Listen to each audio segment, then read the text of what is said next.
Sobrang sarap niyan.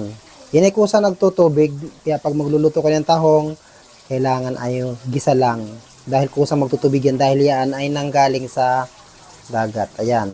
Siyempre, ayan na nga, kumakain na nga kami ng tahong. Ayan, kasama ko yung dalawa kong anak na chikiting na magandang dalaga. Ayan. Welcome to my channel, Sardon Vlog TV.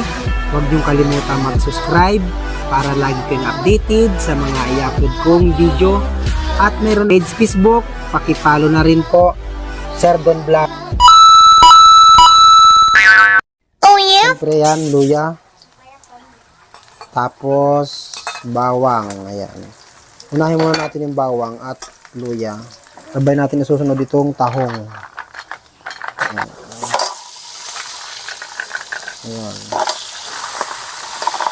Ayan.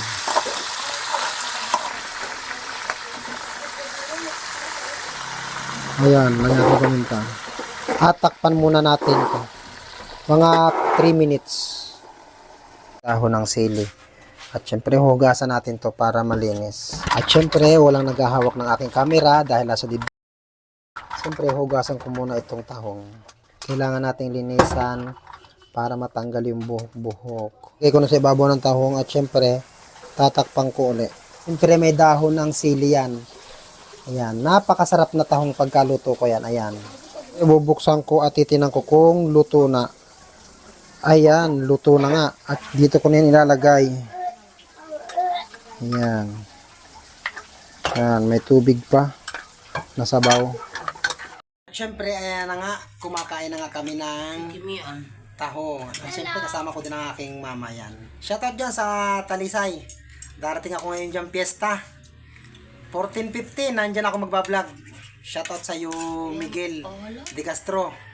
At Jobert Juarez, Sandy Serdon, shoutout. At Paituni, shoutout sa iyo. At Bilen, sa Malaya, shoutout. At shoutout nga pala sa iyo, Mami Rachel, dyan sa Saudi Riyadh. Huwag niyo kalimutan mag-subscribe sa aking channel, Sardon Vlog TV. At meron din po akong page Facebook, Sardon Vlog. Yun lang po. Isda, napakasarap niyan. At meron kaming dalang chicken. Siyempre, nakahukay kami sa ilalim ng lupa ng gintong kutsara.